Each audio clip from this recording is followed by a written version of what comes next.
Hello students. चलिए अब हम लोग क्लास 10th का चैप्टर 3 स्टार्ट करते हैं, जिसका नाम है गिल्लू और महादेवी वर्मा के द्वारा ये कहानी लिखी गई है। Mahadevi Verma 1907 to 1987 was a leading poetess of the Chayavati School of Poetry in Hindi.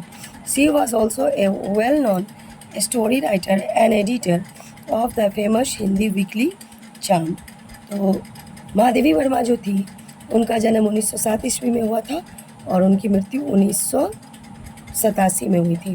वो बहुत ही अच्छी कवित्री थी, छायावती स्कूल की, और वह जानी मानी एक कहानी लेखिका भी थी।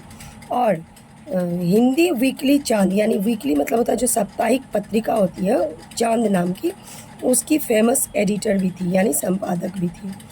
Some of her important works include Deepshikha, Yama, Nihar, poetry, श्रृंखला की कलियाँ, मेरा परिवार। उनके कुछ महत्वपूर्ण कार्य ये सब थे: दीपशिखा, यमा, निहार, श्रृंखला की कलियाँ, मेरा परिवार।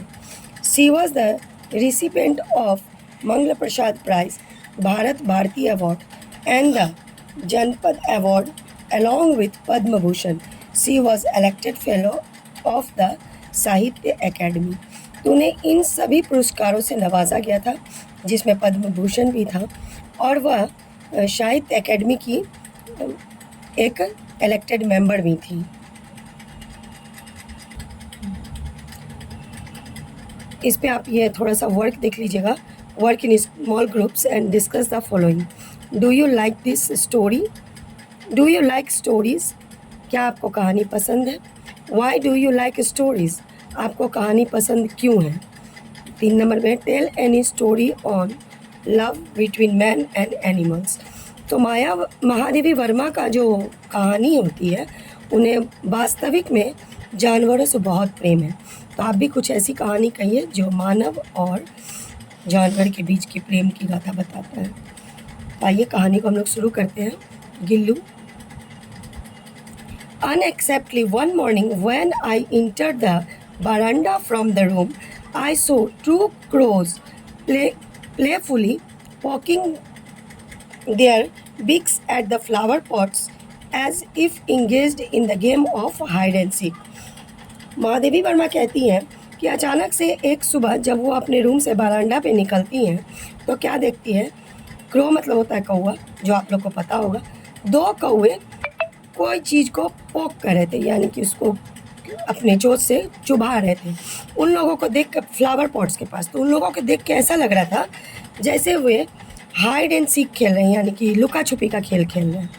Suddenly my assiduous category of this mythical tale of the crow was intercepted by my gaze that fell on this tiny being lying hidden in the gap at the junction of the pot with the wall. तो अचानक वह देखती है कि वहाँ पर एक छोटा सा पूंछ दिखाई दे रहा है, कोई टाइनी बींग्स का, फ्लावर्स और वॉल के बीच में जो गैप था उसमें। Moving closer I saw that it was a tiny baby squirrel that must have accidentally fall down from a nest and was now being considered by the crows to be an easy prey. तो मैंने देखा कि वहाँ पर जब मैं नज़दीक पहुँची तो वहाँ पर मैंने देखा एक छोटा सा स्क्यूरल है, जो लग रहा है कि एक्सीडेंटली अपने नेस्ट से, यानी घोंसले से गिर गया है, और वह अब क्रोज का, यानी कौवे का शिकार बन चुका है। Having substance 2 wands due to the assault by the pair of crows were enough for this tiny being, and he was now motionless, clinging to the pot. तो कौवे के प्रहार से वह गिलहरी जो थी वो मोशनलेस होने के, यानी कि गतिहीन होकर वहीं पड़ा हुआ था। काफ़ी उसके शरीर पे जख्म थे। Everyone remarked that as he would not survive after having been so isolated by the crows, he be left alone. But my mind refused to accede to their views, and therefore I gently lifted him up and brought him to my room. सभी लोग यही कह रहे थे कि या अब जीवित नहीं रह पाएगा। जिस प्रकार से इस पर कौवा ने प्रहार किया है, अब इसे छोड़ दिया जाए। लेकिन मेरे दिमाग ने इस चीज़ को रिफ्यूज़ किया, यानी नकार दिया, और मैंने इन सभी चीज़ों को छोड़ते हुए उसे अपने रूम तक ले करके चली आई। And after whipping the blood from his wounds with cotton wool applied penicillin ointment, तो उसके घाव पर से खून को हटाते हुए मैंने उसके घाव पे पेंसिलिन की दवा लगाई। I tried to feel him by somehow putting a thin cotton wool wick dipped in milk to his mouth, but he was unable to open his mouth and the drops of milk only slide down from both sides. तो मैंने try किया, एक रुई को दूध में भिंगा के उसके मुंह में डालने का प्रयास किया कि किसी प्रकार से वह दूध पी ले, लेकिन दूध वो पी नहीं पाया। उसके मुंह के दोनों तरफ से दूध बाहर चले आ रहे थे। Only after several hours of tending could I manage to pour one drop of water in his mouth. कुछ ही घंटों के बाद मेरा प्रयास सफल रहा और मैंने पानी की कुछ बूंदें उसके मुंह में डालने में सफल हो गई। But on the third day, he became so much better and assured that he would use his two tiny claws to hold my fingers and gaze all around with his blue glass wheels like eyes. तो कुछ ही दिन यानी तीसरे दिन में वह बहुत ही better हो गया, यानी बहुत अच्छा हो गया, और वह अपने छोटे छोटे पंजों से मेरी उंगलियों को पकड़ करके इधर से उधर करता, और उसकी कांचे जैसी ब्लू आँखें निहारती रहती थी हमेशा। And in 3-4 months he astonished everyone with his smooth fur, bushy tail and naughty refulgent eyes. तो 3-4 महीने के बाद वह अपने प्यारी प्यारी आँखों से सभी को निगारते रहता है। बुशी टेल, गिलहरी की जो पूँछ होती है वो काफ़ी बुशी होती है, घनी होती है, उसे इधर उधर हिलाते हुए अपनी रिफ्लुगेंट आइज से भी सभी को निगारते रहता था।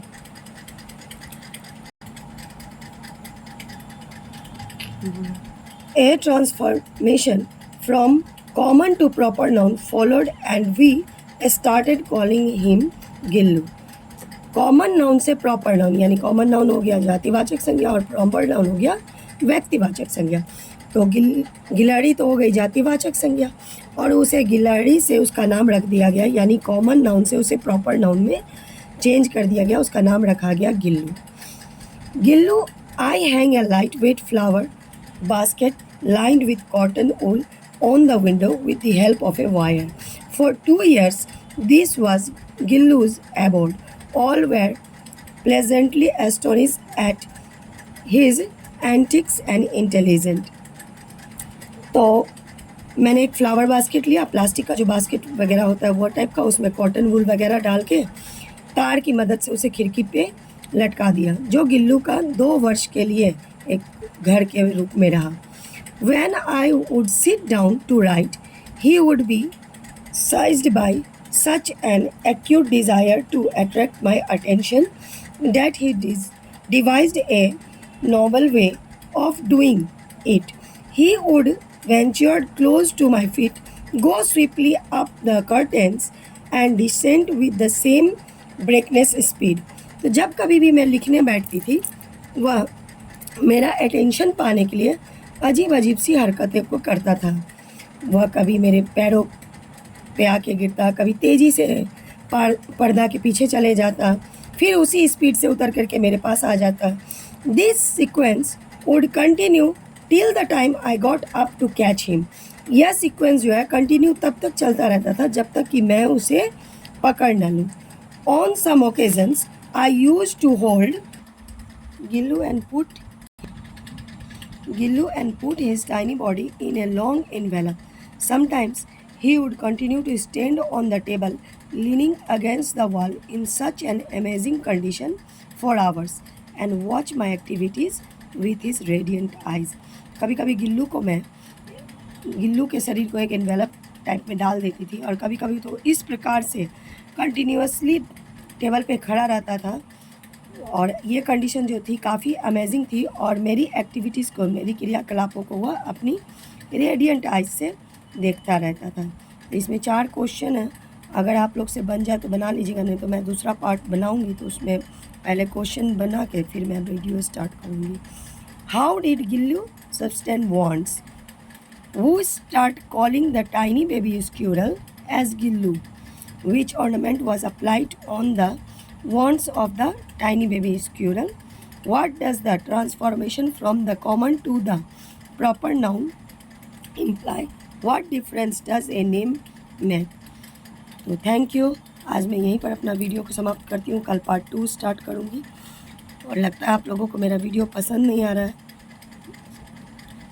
नहीं जा रहे हैं, लाइक्स नहीं बढ़ रहे और मेरे चैनल को सब्सक्राइब भी नहीं किया जा रहा है। तो आप लोग इस पर ध्यान दीजिएगा, ख़ास करके क्लास 10th के जो बच्चे हैं जो इंग्लिश पर ध्यान नहीं दे रहे हैं, आगे आपको बहुत दिक्कत होने वाली है जब आप 11-12 में जाएंगे। तो इसीलिए ध्यान दीजिए और क्वेश्चन आंसर को डील कीजिए ताकि किसी तरह से आप लोग एग्ज़ाम में लिख सकें इसको। Thank you. पसंद आए तो मेरे वीडियो को लाइक कीजिए, मेरे चैनल को सब्सक्राइब कीजिए।